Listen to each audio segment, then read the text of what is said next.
Guys, welcome to Python codes page. ఈరోజు day 6 topic వచ్చేటప్పటికి operators. What is an operator, different types of operators, ఈ topics explain చేస్తాను.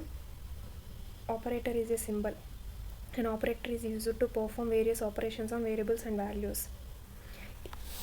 ఈ operators అనేవి ఒక సింబల్, అది ఎడిషన్ అవ్వచ్చు, సబ్ట్రాక్షన్ అవ్వచ్చు, మల్టిప్లికేషన్ అవ్వచ్చు, division, greater than, less than or equals to, ఇలా డిఫరెంట్ టైప్స్ ఆఫ్ సింబల్స్ ఉంటాయి. ఆ సింబల్స్ అనేవి ఒక్కొక్క సింబల్కి ఒక్కొక్క ఆపరేషన్ పర్ఫామ్ చేస్తుంది. ఇలా డిఫరెంట్ టైప్స్ ఆఫ్ ఆపరేటర్స్ ఉన్నాయి. అందులో first one arithmetic operators, second one assignment operators, third one comparison operators, fourth one logical operators, fifth one bit wise operators, sixth one identity operators, seventh one membership operators. ఈ ఆపరేటర్స్కి సంబంధించి already నేను ఒక post ఇన్స్టాగ్రామ్లో Python codes పేజ్లో post చేశాను. Arithmetic operations ఏం చేస్తాయి, assignment operators ఏం చేస్తాయి అనే డెఫినేషన్స్ అనేవి ఆల్రెడీ నేను పోస్ట్ చేసేసాను. మీరు ఒకసారి అక్కడ చూసుకోండి. ఇక్కడ సింబల్స్ మాత్రమే చెప్తున్నాను. అర్థమెటిక్ ఆపరేటర్స్ వచ్చేటప్పటికి addition, subtraction, multiplication, division, modulo, exponential, floor division. Assignment operators వచ్చేటప్పటికి equals to, plus equals to, minus equals to, ఇలా డిఫరెంట్ ఉంది.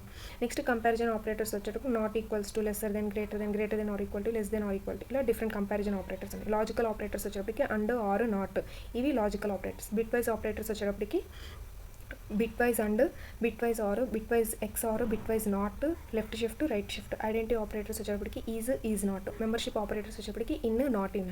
ఇలా డిఫరెంట్ టైప్స్ ఆఫ్ ఆపరేటర్స్, వాటి యొక్క సింబల్స్, ఆ సింబల్స్ని బేస్ చేసుకొని వేరియస్ ఆపరేషన్స్ అనేవి పర్ఫామ్ చేస్తాయి.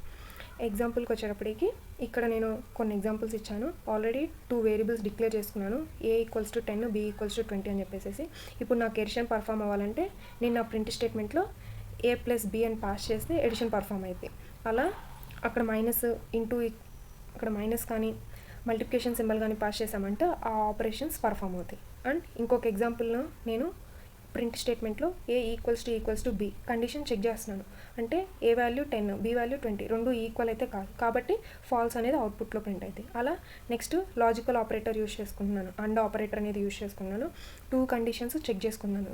రెండు కండిషన్స్ కరెక్ట్ అయితేనే ఇఫ్ స్టేట్మెంట్లో ఉన్న ప్రింట్ స్టేట్మెంట్ అనేది ప్రింట్ అయింది, లేదంటే ఎల్స్ బ్లాక్లో ప్రింట్ అయింది. అలా మెంబర్షిప్ ఆపరేటర్స్కి వచ్చేటప్పటికి ఇన్ తీసుకుంటున్నాను, ఒక లిస్ట్ పాస్ చేశాను. ఆ లిస్ట్లో నేను ఒక పర్టికులర్ ఎలిమెంట్ కోసం సెట్ చేస్తున్నాను.